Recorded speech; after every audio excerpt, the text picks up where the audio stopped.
एक रात अपने घर पर टीचर साक्षी अपने स्टूडेंट्स के एग्जाम पेपर चेक कर रही थी। तभी उसके पति संजय उसके बगल में आकर बैठ गया। संजय अपने मोबाइल में मस्त था, गेम खेल रहा था। अचानक साक्षी की आंखों से आंसू बहने लगे। वो जोर जोर से रोने लगी। जब संजय को रोने की आवाज आई तो उसने मोबाइल से बिना आंख हटाए पूछा कि क्या हुआ साक्षी, रो क्यों रही हो? मुझसे नाराज हो क्या? साक्षी बोली, नहीं, मैं तुमसे नाराज नहीं हूं। दरअसल मैंने स्कूल में परीक्षा के तौर पर एसे राइटिंग में एक बहुत ही अच्छा विषय दिया था कि अगर आपकी इच्छा हो तो क्या बनना चाहेंगे। पति संजय जोर से हंस पड़ा। तो इसमें रोने वाली क्या बात है? फालतू में मेरा गेम खराब कर दिया।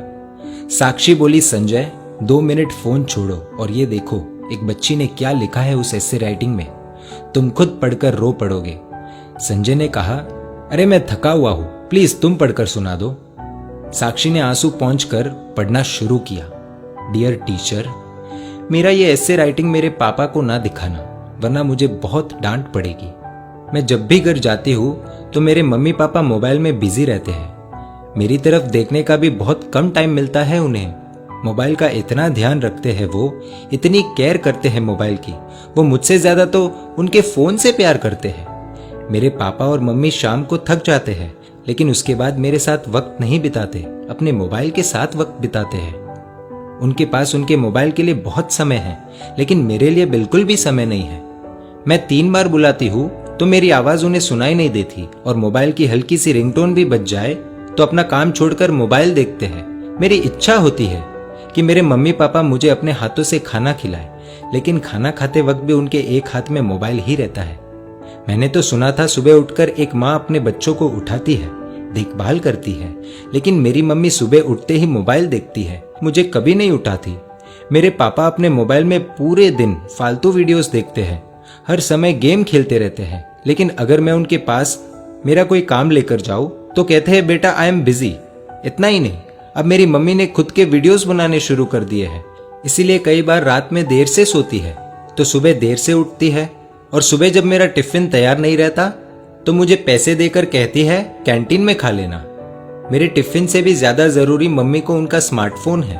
हाँ, डॉटर्स डे के दिन दोनों मेरे साथ फोटो लेते हैं, और वो मेरे लिए नहीं, अपने अपने स्टेटस में डालने के लिए, जिससे दुनिया को पता चले कि वो भी ट्रेंड के साथ चल रहे हैं। वीडियो कॉलिंग पर अपने दोस्तों के साथ 1-1 घंटे तक बातें करते हैं, लेकिन जब मैं कोई कहानी सुनाने कहूँ तो कहते हैं बेटा इंटरनेट पर सुन लो।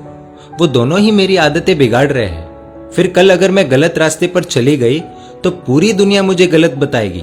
इसलिए मेरा हमेशा से सपना रहा है कि मैं भी एक स्मार्टफोन बन जाऊं। पूरे दिन अपने पापा के हाथों में रहूंगी, रात को सोते समय भी उनके आंखों के सामने रहूंगी, सोने के बाद भी उनका हाथ मुझ पर ही रहेगा। खाना तो नहीं मिलेगा, लेकिन हाँ, टाइम टू टाइम रिचार्ज होता रहेगा। मेरा पूरा ध्यान रखा जाएगा। मुझे खरोच भी नहीं आने देंगे। जहां भी जाएंगे मुझे अपने साथ ले जाएंगे। हमेशा दोनों की आंखों के सामने रहूंगी। संजय थोड़ा भावुक हुआ, लेकिन फिर से अपने गेम में लग गया और साक्षी से बोला कि ठीक है, अच्छा लिखा है, इसमें रोने जैसा कुछ नहीं है। तुम्हें इतनी सी बात पर रोना क्यों आ गया Sakshi? Be strong, come on. तो साक्षी ने कुछ ऐसा कह दिया कि खुद संजय भी अपने आप को संभाल नहीं पाया। साक्षी बोली कि संजय, ये ऐसे जिसने लिखा है वो अपनी ही बेटी है।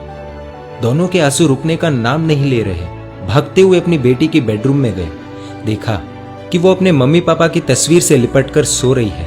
ये दृश्य देखकर दोनों को रोना आ गया। साक्षी और संजय दोनों ने अपनी बेटी को नींद से जगाया। उसको उठाकर दोनों ने क्षमा मांगी। कहा कि बेटी, तुमने हमारी आंखें खोल दी, हमें माफ कर दो। अब से स्मार्टफोन नहीं, तुम हमारी आंखों के सामने रहोगी। पूरे परिवार के लिए बहुत ही भावुक पल था। दोस्तों, इस कहानी से आपको क्या सीख मिली, कमेंट द्वारा बताएं। और अगर आपको लगता है कि ये कहानी शेयर करने जैसी है तो तुरंत अपने दोस्तों, परिवारजनों और रिश्तेदारों के साथ शेयर कीजिए। और ऐसी सुंदर कहानियों के लिए emotional video stories page like कर दीजिए और YouTube पर हमें सब्सक्राइब कर दीजिए।